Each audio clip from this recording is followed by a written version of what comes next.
ओम शांति। आज है 5 मई की प्रातः मुरली के मुख्य पॉइंट। जब तुम आत्माएं लायक यानी देवी देवता थे तो सारे विश्व पर तुम्हारा राज्य था। तुम सुखी थे। बाप 21 जन्म के लिए वर्षा देते हैं, रावण श्राप देता है। तुम यहाँ आए हो स्वर्ग की बादशाही प्राप्त करने, जो केवल एक बाप ही दे सकते हैं। बाप तुम्हें गीता ज्ञान सुनाए राजा बनाते हैं, औरों द्वारा सुनने से तुम रंक बने हो। अब देही अभिमानी बन मुझे याद करो तो आत्मा से खाद जल जाएगी। तुम पवित्र बन जाएंगे और फिर मैं तुम बच्चों को साथ ले जाऊंगा। आत्मा अपने बाप को भूल गई थी, अब तुम्हें बाप का परिचय मिला है। सिर्फ उनको ही याद करो, कोई भी देहधारी को नहीं। तुम्हारे ऊपर 5 विकारों रूपी रावण का ग्रहण लगा है। यह 5 विकार अब दान में दे दो। पहला दान तो यह देना है कि हम कभी विकार में नहीं जाएंगे। यह काम कटारी ही मनुष्य को पतित बनाती है। अब सुनते हैं महावाक्यों को विस्तार से। मीठे बच्चे, सुख शांति का वरदान एक बाप से ही मिलता है, कोई देहधारी से नहीं। बाबा आए हैं तुम्हें मुक्ति, जीवन मुक्ति की राह दिखाने। प्रश्न, बाप के साथ जाने और सतयुग आदि में आने का पुरुषार्थ क्या है? उत्तर, बाप के साथ जाना है तो पूरा पवित्र बनना है। सतयुग आदि में आने के लिए और संग बुद्धि योग तोड़ एक बाप की याद में रहना है। आत्मा अभिमानी जरूर बनना है, आत्मा अभिमानी जरूर बनना है। एक बाप की मत पर चलेंगे तो ऊंच पद का अधिकार मिल जाएगा। गीत, नयनहीन को राह दिखाओ। ओम शांति। यह गीत किसने गाया? बच्चों ने, क्योंकि बाप तो एक ही है, उसको ही रचयिता कहा जाता है। रचना रचयिता को पुकारती है। बाबा ने समझाया है, भक्ति मार्ग में तो तुमको 2 बाप हैं, एक लौकिक, दूसरा पारलौकिक। सभी आत्माओं का बाप एक ही है। एक बाप होने से सभी आत्माएं अपने को ब्रदर्स कहते हैं। उस बाप को पुकारते हैं, ओ गॉडफादर, ओ परमपिता, रहम करो, क्षमा करो। भक्तों का रक्षक एक भगवान ही है। पहले पहले तो यह समझाना चाहिए कि हमको 2 बाप है। अब पारलौकिक बाप तो सभी का एक ही है, बाकी लौकिक बाप हर एक का अलग अलग है। अब लौकिक बाप बड़ा व पारलौकिक बाप बड़ा। लौकिक बाप बड़ा होगा या पारलौकिक बाप? लौकिक बाप को तो कभी भगवान व परम पिता नहीं कहेंगे। आत्मा का बाप एक ही परमपिता परमात्मा है। आत्मा का नाम कभी बदलता नहीं है, शरीर का नाम बदलता है। आत्मा भिन्न भिन्न शरीर ले पाठ बजाती है, अर्थात पुनर्जन्म लेती है।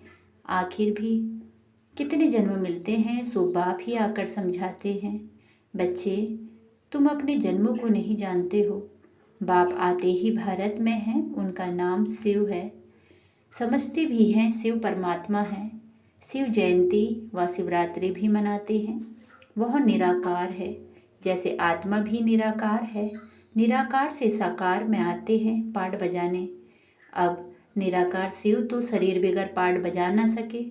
मनुष्य इन बातों को कुछ भी नहीं समझते हैं, नयनहीन हैं। यह शरीर के 2 नेत्र तो सबको हैं, लेकिन तीसरा नेत्र का नेत्र आत्मा को नहीं है, जिसको दिव्य चक्षु भी कहते हैं। आत्मा अपने बाप को भूल गई है, इसीलिए पुकारते हैं, नयनहीन को राह बताओ। कहाँ की राह? शांति धाम और सुख धाम की।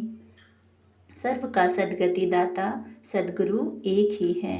मनुष्य का गुरु बन सद्गति दे नहीं सकते। मनुष्य मनुष्य का गुरु बन सद्गति दे नहीं सकता। न खुद सद्गति पाते हैं, न औरों को देते हैं। एक बाप ही सर्व को सद्गति देते हैं। उस अल्फ बाप को ही याद करना है। बाप समझाते हैं, कोई भी मनुष्य मात्र मुक्ति, जीवन मुक्ति, शांति और सुख सदाकाल के लिए दे नहीं सकते। सुख शांति का वरदान तो एक बाप ही दे सकते हैं, मनुष्य मनुष्य को नहीं दे सकते। भारतवासी सतो प्रधान थे तो सतयुग स्वर्गवासी थे। आत्मा पवित्र थी। भारत को स्वर्ग कहा जाता है, जबकि आत्माएं पवित्र सतो प्रधान थी। तुम जानते हो, बरोबर आज से 5000 वर्ष पहले भारत स्वर्ग सतो प्रधान था। इन लक्ष्मी नारायण का राज्य था। अभी कलयुग का भी अंत है, इसको नर्क कहा जाता है। यही भारत स्वर्ग था तो बहुत धनवान था। हीरे जवाहरों के महल थे। बाप बच्चों को याद दिलाते हैं, सतयुग आदि में इन लक्ष्मी नारायण की राजधानी थी। उसको स्वर्ग वैकुंठ कहा जाता है। अभी तो स्वर्ग है नहीं, यह बाप समझाते हैं। बाबा भारत में ही आते हैं, निराकार शिव की जयंती भी मनाते हैं, परंतु वह क्या करते हैं यह कोई नहीं जानते। हम आत्माओं का बाप शिव है, उनकी हम जयंती मनाते हैं। बाप की बायोग्राफी को भी नहीं जानते। गाया भी जाता है, दुख में सिमरन सब करें, पुकारते हैं ओ गॉड फादर रहम करो। हम बहुत दुखी हैं क्योंकि यह रावण का राज्य है। वर्ष हर साल रावण को जलाते हैं ना, परंतु यह किसी को पता नहीं कि 10 सिर वाला रावण क्या चीज़ है। हम उनको जलाते क्यों हैं? यह कौन सा दुश्मन है जो उनकी एफिजी बनाई जलाते हैं? भारतवासी बिल्कुल नहीं जानते, क्योंकि ज्ञान का तीसरा नेत्र नहीं है। तब तो राम राज्य मांगते हैं। 5 विकार स्त्री में, 5 विकार पुरुष में है, इसीलिए इनको रावण संप्रदाय कहा जाता है। यह रावण 5 विकार ही बड़े से बड़ा दुश्मन है, जिसका एफिजी बनाए जलाते हैं। भारतवासियों को यह पता नहीं पड़ता कि रावण है कौन जिसको जलाते हैं। यह रावण राज्य कब से शुरू हुआ यह किसी को पता नहीं है। बाप समझाते हैं, राम राज्य सतयुग त्रेता, रावण राज्य द्वापर और कलयुग। सतयुग में इन लक्ष्मी नारायण का राज्य था। इन्हों को यह राज्य कहाँ से कैसे मिला यह कोई नहीं जानते। यह समझने की बातें हैं, इसमें अटेंशन देना पड़ता है। मोस्ट बिलवेड बाप है, तब तो उनको भक्ति मार्ग में भी पुकारते हैं। भारत में जब इन्हों का यानी लक्ष्मी नारायण का राज्य था तो दुख का नाम नहीं था। अभी दुख धाम है। कितने अनेक धर्म हैं। सतयुग में एक धर्म था। इतनी सब आत्माएं कहाँ चली जाएंगी किसी को पता नहीं है, क्योंकि नयनहीन है। शास्त्रों में ज्ञान का तीसरा नेत्र किसी को नहीं मिलता है। ज्ञान नेत्र ज्ञान सागर परमपिता परमात्मा ही देते हैं। आत्मा को तीसरा नेत्र मिलता है। आत्मा भूल गई है कि हमने कितने जन्म लिए हैं। सतयुग में जो देवी देवताओं का राज्य था वो कहाँ गया? गाते भी हैं मनुष्य 84 जन्म लेते हैं, 84 का चक्र कहते हैं, परंतु कौन सी आत्मा 84 जन्म लेती है? जो पहले भारत में आते हैं बहुत ही देवी देवता, फिर 84 जन्म भोग, अंत में पतित बन जाते हैं।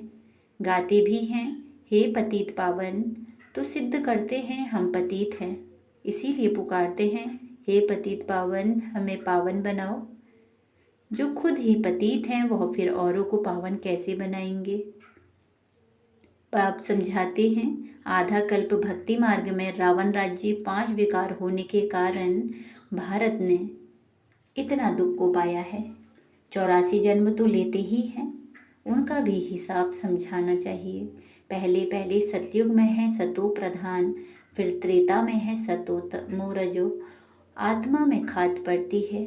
बाप आते ही भारत में है शिव जयंती है ना, और सभी आत्माएं तो गर्भ में जन्म लेती हैं। बाप कहते हैं, मैं साधारण बूढ़े तन में प्रवेश करता हूँ, जिनका यह बहुत जन्मों का अंत का जन्म है, यानी ब्रह्मा बाबा। यह समझाने कोई एक को नहीं दी जाती। यह गीता पाठशाला है। मनुष्य को देवता बनाने के लिए यह राजयोग सिखाया जाता है। तुम यहाँ आए हो स्वर्ग की बादशाही प्राप्त करने, जो बाप ही दे सकते हैं। गीता पढ़ने से कोई राजा नहीं बनते और ही रंक बनते जाते हैं। बाप गीता का ज्ञान सुनाए राजा बनाते हैं, औरों द्वारा गीता सुनने से रंक बन गए हैं। भारत में जब इन लक्ष्मी नारायण का राज्य था तो प्योरिटी, पीस, प्रॉस्पर्टी थी। पवित्र गृहस्थ आश्रम था। वहाँ हिंसा का नाम नहीं था। फिर द्वापर से लेकर हिंसा शुरू हुई है। काम कटारी चलाते चलाते तुम्हारी यह हालत आकर हुई है। सतयुग में 100% सॉल्वेंट थे, सतो प्रधान थे। यह राज कोई भी मनुष्य अथवा साधु संत आदि नहीं जानते। बाप जो ज्ञान का सागर पतित पावन है, वही आकर सतो प्रधान बनने की युक्ति बताते हैं। रावण की मत पर मनुष्यों का देखो क्या हाल हो गया है। राजे लोग भी हैं, वह जो पवित्र राजाएं होकर गए हैं, उन्हों के चरणों में जाकर पड़ते हैं और महिमा गाते हैं।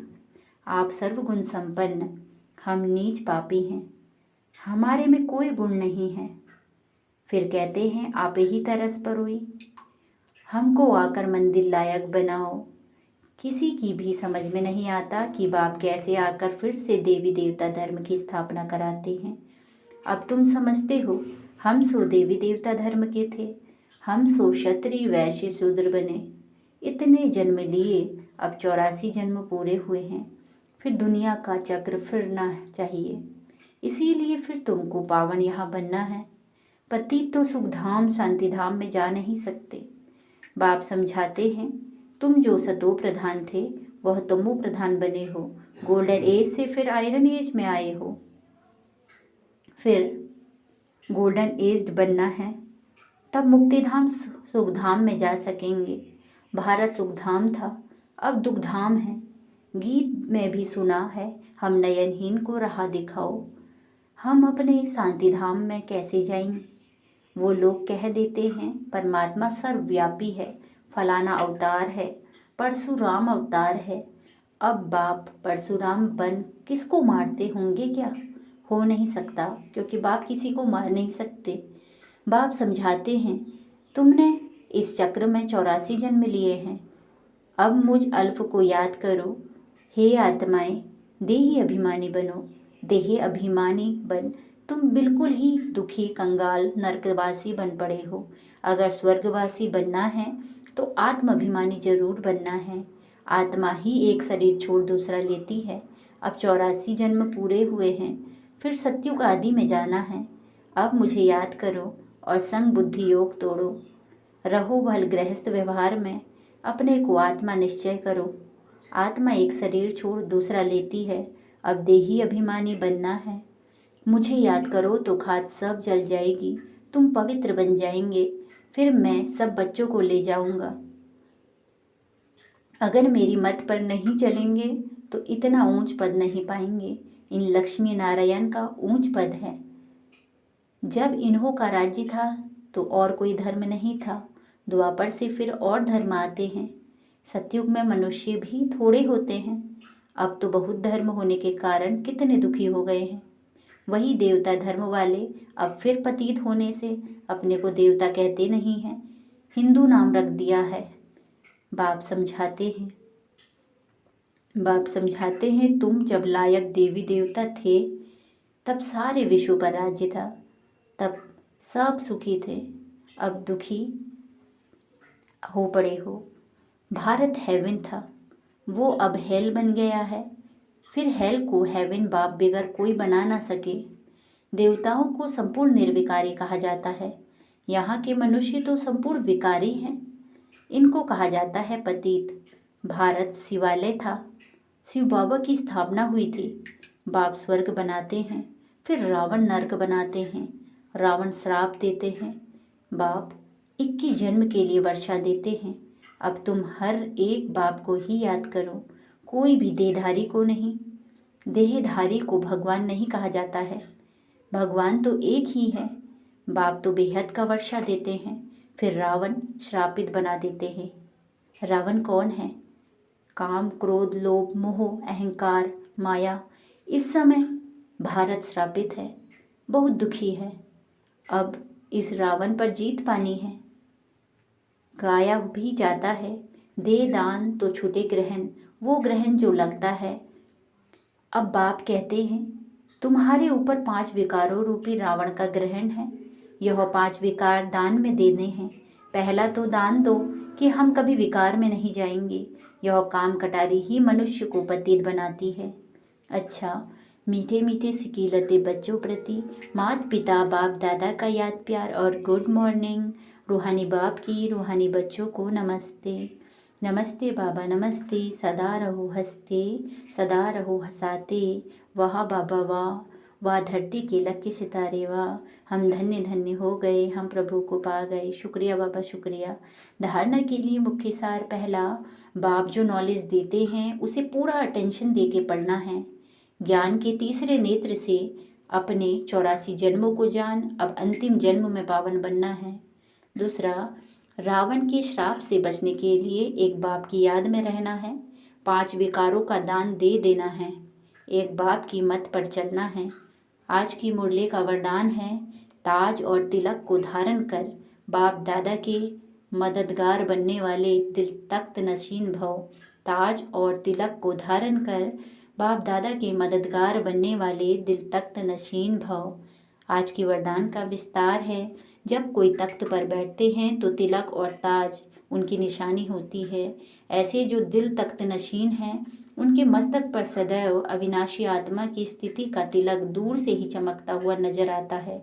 सर्वात्माओं के कल्याण की शुभ भावना उनके नयनों से व मुखड़े से दिखाई देती है।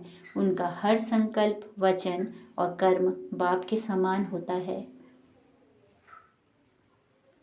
आज की मुरली का स्लोगन है, सरल याद के सरलता का गुण धारण करो, संस्कारों को सरल बनाओ। सरल याद के लिए सरलता का गुण धारण करो, संस्कारों को सरल बनाओ। अव्यक्त सारे सदा अचल अडोल एक रस स्थिति का अनुभव करो। विस्तार, जिसको ड्रामा के ज्ञान की शक्ति प्रैक्टिकल जीवन में धारण है वह कभी भी हलचल में नहीं आ सकते। सदा एक रस अचल अडोल बनने और बनाने की विशेष शक्ति यह ड्रामा की पॉइंट्स है। इसे शक्ति रूप में धारण करने वाले कभी हार नहीं खा सकते। इस कल्याणकारी ड्रामा की हर सीन में कोई न कोई कल्याण समाया हुआ है। धैर्यवत बन साक्षी हो देखने का अभ्यास करो तो अचल अडोल रहेंगे। अच्छा, ओम शांति।